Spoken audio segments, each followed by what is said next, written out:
André Manoukian a donné son avis tranché sur l'Eurovision. Il affirme qu'il existe une raison bien précise qui explique pourquoi la France n'a pas gagné ce concours depuis si longtemps.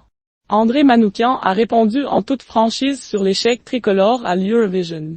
Interrogé sur le plateau de Télématin par le journaliste Thomas Soto, il n'a pas caché son avis sur la participation de notre pays au concours. Selon le célèbre musicien, la défaite récurrente de la France au concours de chant a une explication parfaitement logique. André Manoukian pointe un défaut de la langue française qui nous empêche de gagner l'Eurovision. La dernière victoire de la France à l'Eurovision remonte à 1977, avec la célèbre chanson L'oiseau et l'enfant interprétée par Marie-Myriam. Depuis, la France a peiné à retrouver le sommet du concours, et André Manoukian a une explication simple.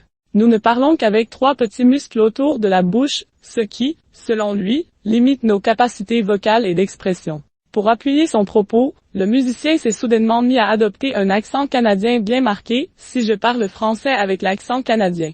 Puis, repassant à un accent français plus classique, il a ajouté « Vous avez l'impression que je parle plus fort, mais pas du tout ». Une manière originale de démontrer que la façon dont on s'exprime en France pourrait bien brider notre potentiel, notamment en chanson. André Manoukian dévoile son secret pour une victoire à l'Eurovision. En réalité, mais le décryptage d'André Manoukian ne s'est pas arrêté à là. Il a donné une explication logique au phénomène de gain d'intonation en modifiant sa façon de parler. J'ai simplement placé ma voix dans les résonateurs. Pour appuyer ses propos, le musicien a réitéré l'exercice et a précisé « J'ai fait marcher les résonateurs du nez, du front et de la gorge ».